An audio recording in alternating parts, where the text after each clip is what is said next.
اعوذ باللہ من الشیطان الرجیم بسم اللہ الرحمن الرحیم الصلاة والسلام علیک یا رسول اللہ، الصلاة والسلام علیک یا حبیب اللہ، الصلاة والسلام علیک یا رحمت للعالمین، الصلاة والسلام علیک یا خاتم النبیین صلی اللہ علیہ وآلہ وسلم۔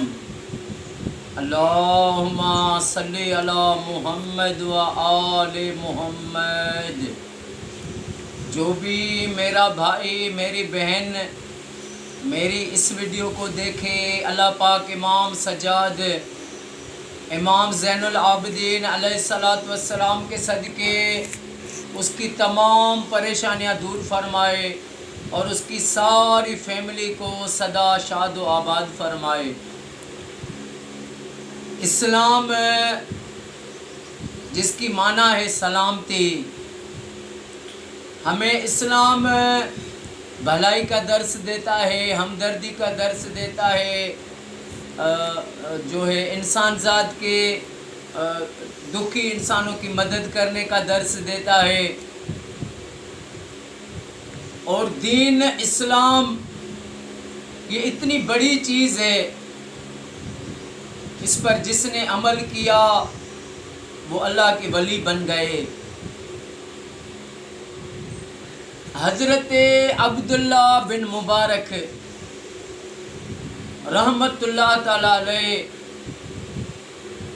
وہ فرماتے ہیں کہ ایک بار بغداد شریف سے قافلہ مدینے جا رہا تھا، تو میں نے بھی ان کے ساتھ تیاری کی کہ میں بھی آپ کے ساتھ حج پر چلوں گا۔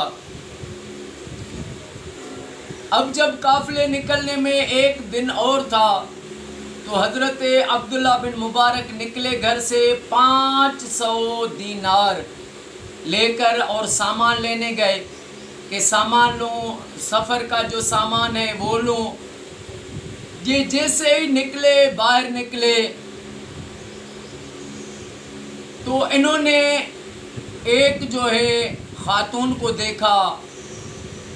اس خاتون نے ان کو کہا کہ میں سید زادی ہوں، میرے معصوم بچے بھوک پر ہیں، اور بڑی بات یہ ہے کہ 4 دن ہو گئے ہمارے گھر میں کھانا نہیں پکا، اگر ہماری کچھ مدد کریں۔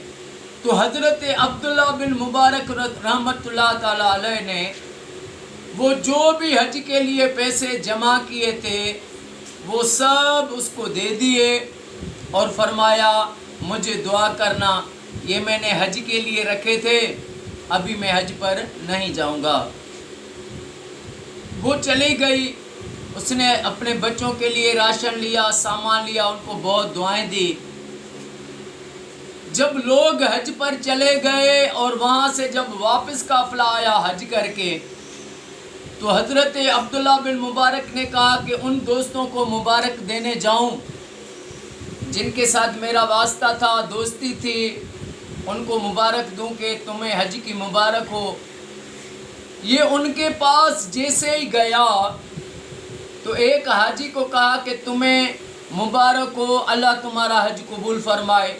تو اس نے حضرت عبداللہ بن مبارک کو کہا کہ تمہیں بھی حج مبارک ہو، اللہ پاک تمہارا حج قبول فرمائے۔ یہ حیران ہو گئے کہ یہ کیا ماجرا ہو گیا۔ دوسرے حاجی کے پاس گئے، اس کو کہا کہ اللہ پاک تمہارا حج قبول فرمائے۔ اس نے بھی کہا کہ اللہ پاک تمہارا بھی حج قبول فرمائے، تمہیں بھی حج کی بہت بہت مبارک ہو۔ اب جس سے بھی حاجی سے ملا وہ اس کو مبارکیں دے رہا تھا، یہ اس سوچ میں تھا۔ رات ہوئی، جیسے اس کی آنکھ لگ گئی تو حسین کے نانا، حسن حسین کے نانا، یتیموں کے یار نبی حضرت محمد مصطفیٰ صلی اللہ علیہ وآلہ وسلم تشریف فرما ہوئے، آقا نے عبداللہ بن مبارک کو اپنی زیارت کروائی اور فرمایا کہ عبداللہ تم نے میری اولاد کی خدمت کی، اور رب نے میں نے تیرے لیے دعا کی اور اللہ پاک نے تیری صورت جیسا ایک فرشتہ پیدا کیا، اب وہ ہر سال تیری طرف سے حج کرتا رہے گا، ثواب تجھ کو ملتا رہے گا۔ سبحان اللہ۔ یہ ہے کسی کے ہمدردی کرنے کا انعام۔ جیسے میرے مولا امام سجاد امام زین العابدین علیہ السلام فرماتے ہیں کہ عبادت سے جنت ملتی ہے، عبادت سے جنت ملتی ہے اور خدمت کرنے سے خدا ملتا ہے۔ تو جس نے خدمت کی اس کو خدا مل گیا، جس کو خدا مل گیا جنت مل گئی۔ اللہ پاک آپ کو ہمیں ہر مسلمان کو جس کے پاس پیسہ ہے اس کو غریبوں کی ہمدردی کی سعادت نصیب کرے، اور جو غریب ہیں رب ان کو اتنا رزق دے کہ وہ بھی جو ہے مالدار ہو کر غریبوں مسکینوں کی خدمت کریں۔ اللہ پاک میرے آقا کی ساری امت کو فرقے وارث سے بچائے، اور ہر مومن کو اللہ پاک یہ سعادت دے کہ وہ اپنے گھر میں لاکھ درود پاک پڑھوائے۔ السلام علیکم ورحمۃ اللہ وبرکاتہ۔